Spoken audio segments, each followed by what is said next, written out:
sous de nouvelles couleurs, absorbé qu'il est tout entier, avec ses codes en main, dans la spirale infernale d'une guerre sans nom, qui ne le cède pourtant en rien aux horreurs des conflits de haute intensité.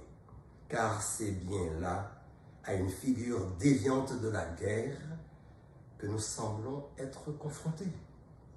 Nous avons dit figure déviante de la guerre, innommable d'abord dans la nomenclature des catégories habituelles, parce que l'état de belligérance des gangs armés à l'intérieur des frontières nationales projette l'image d'une cohabitation paradoxale et insoutenable entre le pouvoir régalien et des pouvoirs balkanisés ne bénéficiant pas de l'autorité légitime. Impensable ensuite, parce qu'elle se donne également comme affrontement contre l'État même, remettant ainsi en question la prééminence du pouvoir institutionnalisé par le droit.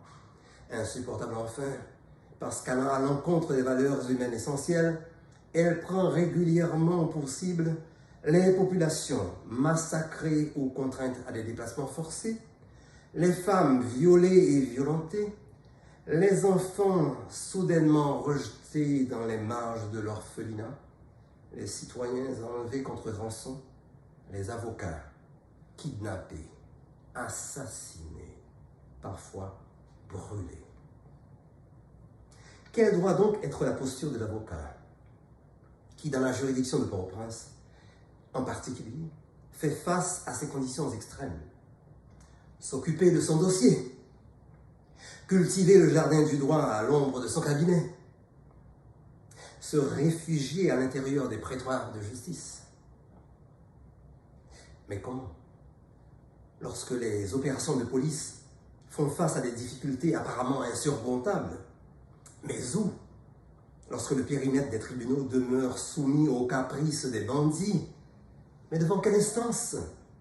Lorsque des juges ont à plusieurs reprises été amenés à s'abriter d'urgence sous les meubles avant de quitter précipitamment l'enceinte d'un tribunal et que les audiences ne peuvent se tenir de manière régulière. On voit bien que cette posture renvoie à un positivisme passif, désincarné des problèmes de société affectant pourtant directement la corporation. Alors, l'avocat peut-il toujours se mettre en dehors du champ social global? Doit-il seulement battre en retraite et se plonger dans le repos des textes? Invoquera-t-on alors, dans ces contextes belliqueux, où la barbarie le dispute à l'infamie, l'impuissance du droit à dompter la violence? En conclura-t-on à l'innocuité de l'avocat et d'un rôle qu'il ne peut tenir dans les circonstances normales? Soutiendra-t-on en définitive que l'art de la plaidoirie doivent s'effacer devant les enjeux pressants qui engagent les hommes et les femmes exposés à la possibilité de leur fin dernière? Certes, le ministère de l'avocat s'exerce dans l'enceinte des prétoires.